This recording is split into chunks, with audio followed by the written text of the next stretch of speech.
Yo, thanks for checking out Rob Arthur Health and Wellness. Happy Friday, happy July 4th weekend. I hope you've got some big plans. Today we have an awesome show for you. We have our first guest, Dr. Quinto Pauletti. Dr. Pauletti is a chiropractic physician practicing out of Wilmington, North Carolina, but he goes above and beyond what your everyday regular chiropractor does in their own practice. Dr. Pauletti works with his patients in a number of ways to identify and address their underlying health issues. If you'd like to know more about what he does, please check out the links provided in the show notes under this video and reach out to Dr. Pauletti for additional information. And if you have any questions for either of us, use contact information provided below as well and let us know your thoughts. I really hope you enjoy this interview. Dr. Pauletti is a smart dude and he drops some pretty good information on us. So I hope you enjoy. Tony Pauletti, how are you? Good, how are you? I'm doing well, man. Doing well. Just I actually went camping this weekend and it was awesome. So yeah, it was pretty good, pretty solid. So I guess I'll go ahead and kick this off with a pretty straightforward question. Haven't really seen you since we were friends back at Virginia Tech. So what are you up to right now? What are you doing down in Wilmington, North Carolina? I just started my own chiropractic business. So, I've been in practice for about 2 years. This is the big jump of starting my own practice and going out on my own. So it's the fun part. All right. So chiropractic. When I hear chiropractic, I just think about like cracking my neck, cracking my knuckles, cracking my back, and whatnot. I'm sure that's not what a chiropractic doctor does. If it even is, if I even, I mean, are you a doctor and do you crack backs and whatnot? I mean, give me the rundown on that. Yeah, so I am a doctor. I'm actually a primary care physician. So I'm on the same level as an MD. I can prescribe any test, diagnostic test, image, do any same thing as them. I can't prescribe drugs or surgery. So that's the main difference. I do everything else but those two things. So Okay. that's a pretty big misconception about chiropractors in general. Like we're like a lesser status, but we're basically on the same level. We have this almost the same exact training as well. Um, so that's a pretty cool little thing that most people don't know. All Um, right. yeah, but we do crack backs. So that's actually called an adjustment. And that's actually the term of when you hear that popping, cracking sound. That is something we do. That's the foundation of every single chiropractor is the adjustment. So that could be to your spine. That could be to mainly any single joint in the body. Uh-huh.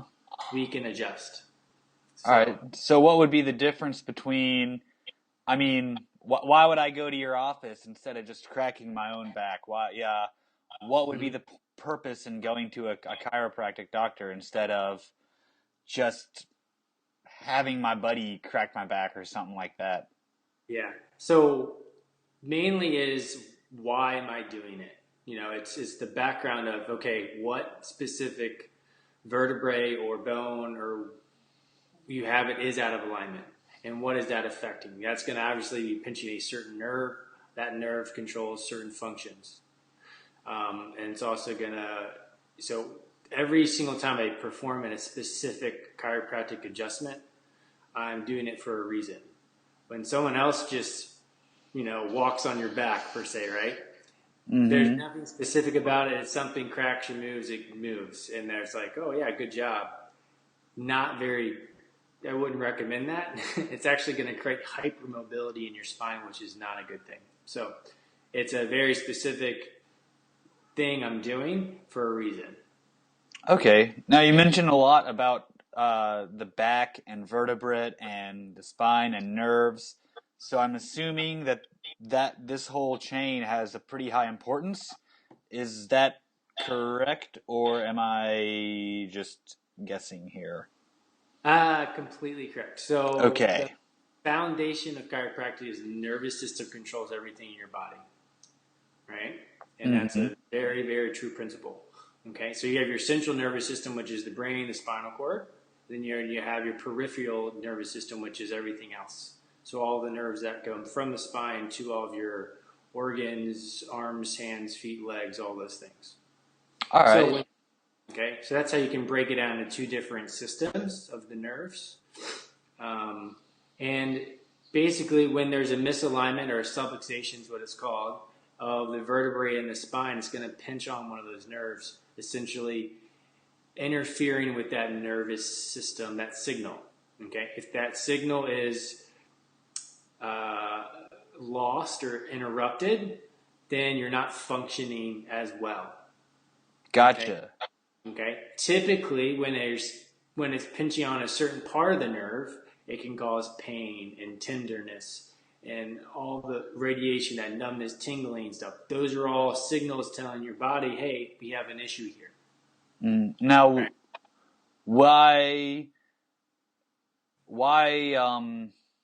I guess not why, but for instance, I don't always feel pain, or I don't always feel this numbness or this tingling. So, and it's my understanding that a lot of people who go to chiropractors don't necessarily feel any Yep. acute pain. So how would you do it? Is there like a test that you would do, or how would you figure out whether somebody needs an adjustment or not? So that's a pretty typical question. So basically, most people think, I'm out of pain, I don't need to get adjusted anymore. Well, only 30 or right around 37% of the nerve is actually a pain receptor.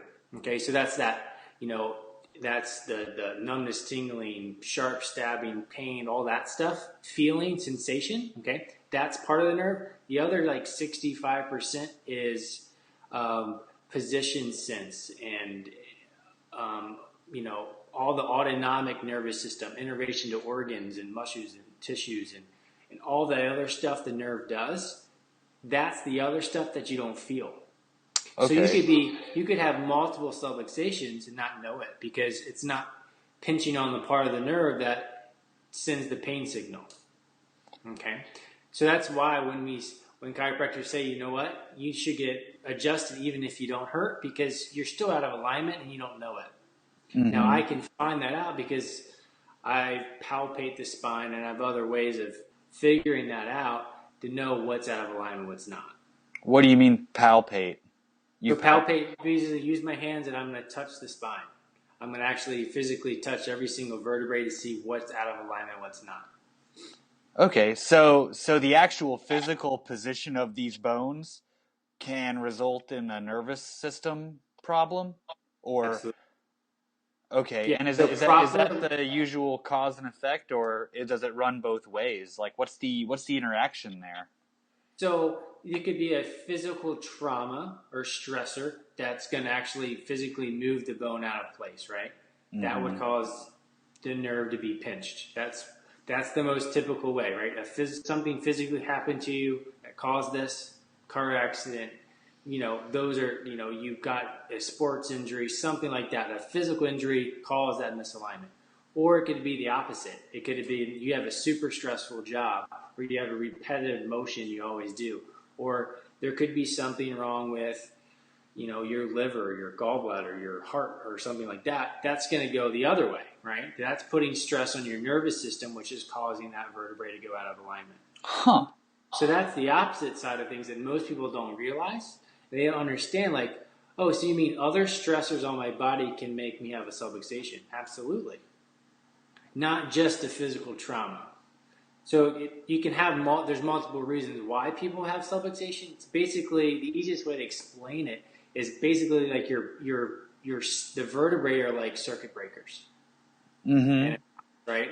So when a circuit gets overloaded, what happens to it? It breaks the connection, correct? Yeah, it pops off, right? Right. So essentially, when your nervous system gets overloaded, you're going to subluxate or you're going to move out of alignment in that certain area. So you're basically going in like if our vertebrae were like the circuit breaker in our house, Yeah. you would be the guy who reset the circuits when we blew a circuit, or when we overloaded one of those circuits. Yeah, that's a simple way to put it. Yep. Interesting. Pretty. I don't know. I would have never thought of it that way. Well, I wouldn't have never really thought anything about this at all. I just, Yeah. how about that? So it's not just about the skeletal position. You mentioned a lot of other stuff there, Yeah. like your liver and your heart and stress and whatnot. What do you as a chiropractor in your practice, do you do anything with uh, some of those factors? And I mean, if so, what else do you help your patients with? Yeah. So obviously the foundation is going to look at the spine and the nervous system. Every single chiropractor does that. That's kind of like our bread and butter, right? We're going to adjust the spine. Our goal is to get the nervous system functioning as optimal as possible. But along with that is we live in a crazy, toxic, stressful world, right?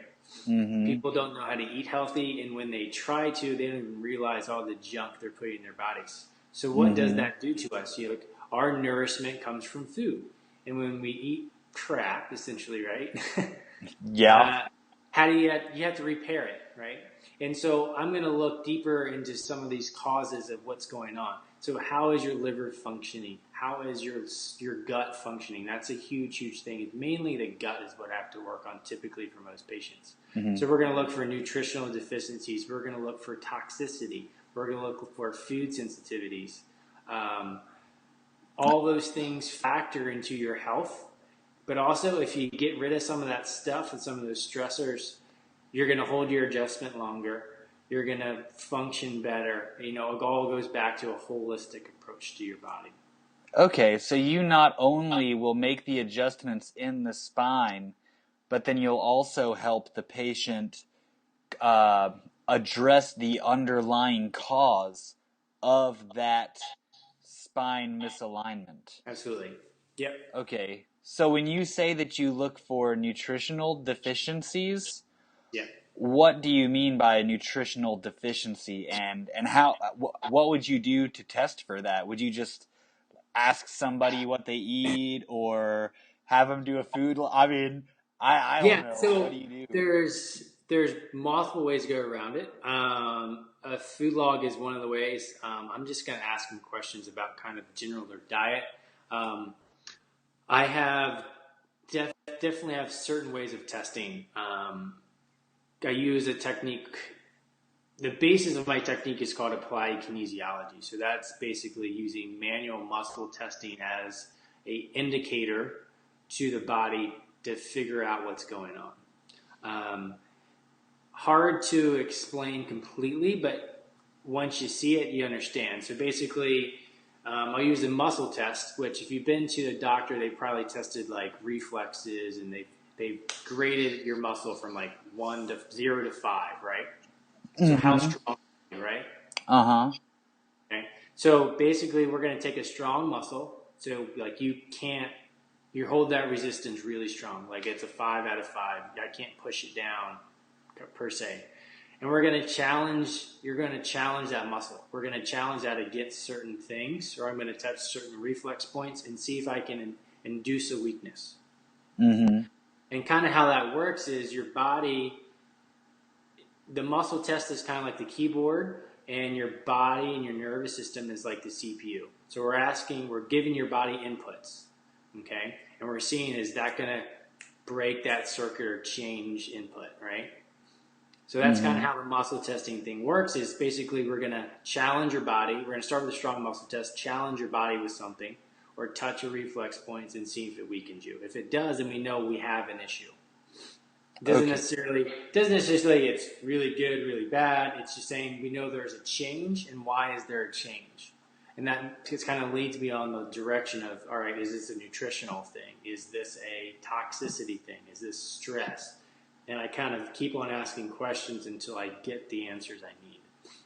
Okay, gotcha. Now, what would be one of the more common nutritional deficiencies, or what would be one of the more common eating habit issues that you've seen in your patients? I don't know. I feel like there's so much information out there about what to eat and what not to eat, and people are just making decisions based Yeah. off of what they read on the internet or off of YouTube, and frankly, in videos like this. Yeah. So I mean, what do you see? What are we doing? So basically, like I try not to overwhelm people, especially in the beginning, right? Because there's so much misinformation out there. Um, and I like to keep it simple, fruits, vegetables, lean meats, and proteins. Gluten is bad for most people. Avoid gluten. What is gluten for people who may not have heard about all Gluten, this gluten yeah, free, yeah. all What this is gluten free stuff? gluten? And Is a wheat protein essentially. It's in anything that has wheat or a wheat byproduct. It's in there. okay, so aside from wheat, what else? Wheat, barley, millet, rye. There's a few more. I think I don't know them all off the top of my head. Okay, that's But fine. I was just curious. yeah. So that's a starting point. So those are the like gluten and wheat and dairy. Those are some of the corn. Those are some of the most common food sensitivities that really matter to people. Now, what do you? Sorry, I didn't mean to interrupt. But before you go on, what do you mean by sensitivity? Is that the same as an allergy? No. So a sensitivity is basically your body reacts to that food toxin or food product, right? You can't really break it down very well. You're not like having an allergy typically is something where you're going to have like a severe reaction to it. Okay. So this basically it's a range almost is the easiest way to put a sensitivity versus an allergy. All right. Now, typically a severe reaction could be life threatening because it's so bad, right? A sensitivity could just be, I know when I have this certain food, it makes my stomach hurt, or I just don't feel good. I have brain fog. Those are typically indication that you just have a minor sensitivity, and it can be basically not cured, but you can definitely overcome it. Typically, there's a gut imbalance, and that's Okay. a whole nother topic. What? Okay. Well, that's great because I was just about to ask, what is gut flora? Right? Yeah. So you have good bacteria in your gut, and then you have bad bacteria. And basically, one of the first things I'm going to do with patients after we get them structurally stable is we're going to look at a thing called gut dysbiosis. So is imbalanced, biosis is bacteria, right? So we're going to look at that gut dysbiosis to make sure the gut is healthy and balanced. And that's what we want. Most people do not have a balanced gut, so their immune system's weaker. They have food sensitivities. They don't have good digestion. All those things affect your health, right? So that's once you clean up that gut and that gut is working well, typically a lot of those food sensitivities go away because you're digesting, you're breaking down all the food stuff as where it needs to go, and you're assimilating everything properly. So Okay, so the gut's a pretty important piece of the picture then, huh? yeah, so your gut's it's called the second brain for a reason. Gotcha. Interesting. Yeah. How about that? Now you also mentioned toxicity earlier. What did you mean by toxicity? Is that, I'm assuming it means you have some sort of poisonous substance in your body, or what? So basically, like there's over like 100,000. It's a really high number. I don't know off the top of my head, but over 100,000 different chemicals just in our everyday lives that we're always surrounded by. It's in the air we breathe, in the water we drink. It's on the food we eat. We live in a very, very toxic world. And so our bodies are constantly ingesting and bombarded by these things, and we have to be able to process it, detox it, and eliminate it. And if you're not conscious of these things, you're not educated of these things, you build up a pretty toxic load. And what are our main detox organs? Our liver, large intestine, small intestine, our skin, right? So those are our main three detox organs, and they're just overworked because we live in such a toxic world. Mm-hmm.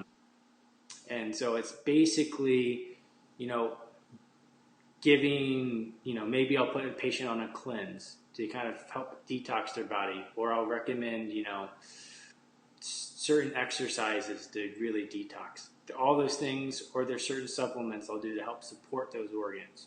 All those are ways we're going to help clean up the system, because some of those chemicals are also neurotoxins, right? So it's going to affect your nervous system, right? So would that show itself in a misalignment? Yes and no. Yeah, I mean, say I keep on adjusting the same misalignment. Oh, say you come back to me 3, 4, 5 times in a row, and the same vertebrae keeps on coming back out.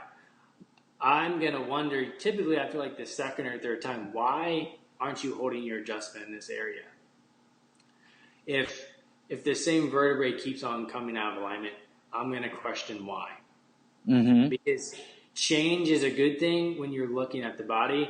When things stay the same, that's typically not a good sign, because there's something there that's perpetuating this problem, and that circuit breaker keeps on flipping off, right? So we're not fixing it if it keeps on coming back, right?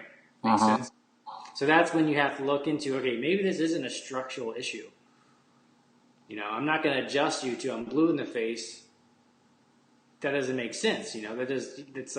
It's not fixing the problem. We got to fix, right? Why does this keep on happening? Maybe it is that toxicity thing or something else. So, Okay, so I know we've covered a little bit about food sensitivities and the gut and toxicity, but one thing that you also mentioned earlier was stress.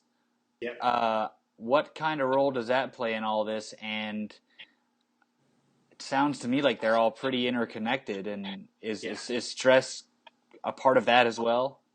Yeah, it's the more and more I work with that particular segment, or that particular, piece of the puzzle, essentially, is it seems like it has the largest impact on the body.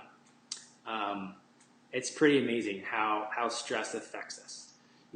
People think of stress as mainly a mental thing, right? It's all mental, but there's 100% a physical component to stress. When you get stressed, what's like, oh my goodness reflex, this, right? This is what people do when they're stressed. They go like this or like that, and they don't even know that, but they're helping themselves. Really? Because there's actually like emotional neurovascular points on your forehead for stress, which is kind of funny, right? Yeah. So that's actually calming their system down and just giving themselves a break. So people naturally are doing that and have no idea what they're actually doing. That is wild, dude. Yeah. No joke. Yep. How about that? So we all are kind of, making our own giving ourselves a little bit of treatment there, huh? Yeah. Yeah. Wow. So that's a really cool thing. Yeah. But so back to that physical thing though, is what happens, what are some reactions to stress? Blood pressure may increase. Your hands might sweat. Your muscles tense up. You're going to, multiple different ways people react to stress. There's good and bad stress, obviously, but those are all physical reactions, right? Some people laugh hysterically when they're stressed out. You never really know what emotion is going to happen when you're stressed, because there's different types, right? All those are physical responses, and you got to handle there's got to be a way to help calm that down and let you handle the stressors, because stress affects your body drastically, right? So when you're really overwhelmed and stressed, is it hard to function? Yeah, it is. Yeah, right? Because it's that hard on your system, right? Or when you're depressed or something bad just happened to you, you just don't feel like doing much. Why? Right? It's affecting your body physically that much. So typically it's an overlooked component of health, unfortunately, but it goes a really, really long way. And, there's one technique I do called NET, which is called neuro-emotional technique. So basically, we're going to work on resetting that physical response to whatever stressor there is. So this could be something that happened to you way in the past or something that happened to you yesterday. I don't know what that stressor is or what that event was, but we're going to work on resetting that stress or emotion so you can respond appropriately, right? Mm-hmm. So, Okay, so would you put a priority on stress, or would you, with all these things that we've been talking about that are affecting people's health, do you usually go after them one thing at a time, or will you try to make a few different changes all at once, or how would you go about this with the patient after you get a feel for what may be causing them to have these issues? that's a big it depends. So that's lawyer talk there, but it really does depend on, every patient's different. Every person handles certain things or has a different history. So no matter what, if you're a brand new patient when you come to the office, we're only going to work on structural stuff first. So the first 6 visits, I'm going to do a complete history. I'm going to do my exam. I'm going to check all the major nerves in your body. I'm going to check cranial nerves. Then we're going to stop. We're going to stop right there. And then we're going to just adjust you. We're going to work on function first, and get a foundation there. The reason why I do that is if you're physically strong, if your nervous system is working, some of that other stuff starts to clean up. Okay, so if the gut's not working completely right, or if you're not handling stress that well, if your body's functioning better overall, you can start to handle those things better. Your body has a great ability to heal itself. Our best doctors are ourselves. If we just we give the tools our body needs to heal, it does a wonderful job of doing it, right? So that's kind of how I start, is I'm going to mainly do structural stuff in the beginning, and then kind of see, all right, the next phase of the re-exam, we're going to say, all right, what's going on? What's still there? How are you feeling? What are other stuff? That's when I'm going to dig deeper. That's going to look for, that gut dysbiosis. That's going to look into toxicity. That's when I'm going to look into stress. And we're going to start peeling back the layers and figuring out what else do we have? What's going on in your life, your picture that we need to deal with? Okay,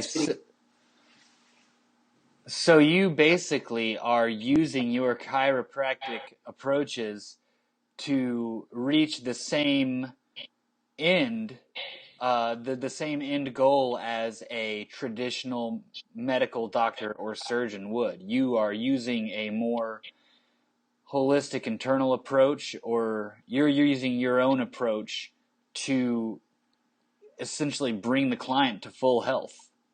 Yeah. Okay. I don't think I don't know if medical doctors completely really do that, but they just like to fix symptoms, and then once the symptom goes away, they think they fixed the problem. Gotcha. This is always looking back to what's causing the issue. Why are you tired? Why are you fatigued? Why do you hurt?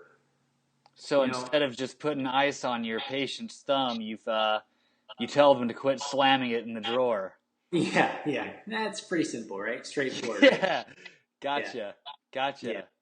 Cool. Well, great. Well, geez. Well, I guess before I wrap this thing up, I do have one question for you.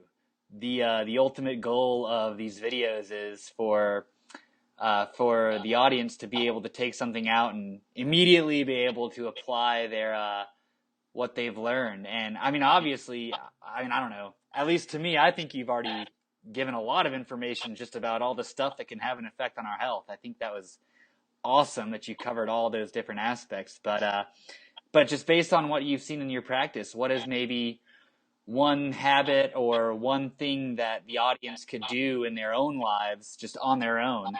What's one thing that they could do to make a positive change in their own health? I think it's as simple as just being aware. When you go to the grocery store, read a label. When you're doing an activity, be conscious of your movement, be conscious of your posture. When you're in a stressful situation, be aware that this is starting to annoy me, or I'm starting to get overwhelmed. A lot of times we just don't listen to our bodies, and that's one thing. Mainly, that's one of the coolest things I like to see as like a new patient starts with me, and then maybe a month or two down the road, they start to listen to their bodies, and they start to understand, like, oh, this is something that affects me. Oh, I am starting to get out of alignment. They understand when they're out of alignment, and that means I'm doing my job because they're listening to their body, and they really understand what's going on at that point. That's when I know in my job, when they're starting to tell me things about themselves that in the beginning wasn't even on the radar. I don't know if that answers the question, but I think it did. No, I think that's an awesome. I was really curious how you were going to answer that, and truthfully, I could not have thought of a better way to answer it, because I feel like if someone is mindful of their body, and if someone listens to their body, even if they don't know what's wrong, if they just listen to their body and they can say, oh, that's not right, then they will at least know that they have a question to ask. And yes. I think that makes all the difference in the world. So that was awesome. I dig that. I dig that answer, Tony. Thank you. Good, awesome. good. So where can people find out more about you? Do you have a website or a Facebook page, or where is your office located? Tell us, how can people get in touch with you and your practice? Yeah, so I have all that stuff. My practice is called Well Within Chiropractic. I'm in Wilmington, North Carolina. Easiest way to do it is probably just go to my website. It's getwellwithin.com. Okay. Same thing. It's Well Within Chiropractic on Facebook. I'm on all the social media stuff, so Instagram and Twitter. Yeah, so that's all. You can find links to it on the website. There's just simple, all that stuff we covered today is on the website. It's pretty brief and kind of gives you some links to some of the techniques I talked about. And it's a great way to really, find out more about what we do and how we help people. Fantastic. Well, I'll be sure to include all that stuff in the notes for this show.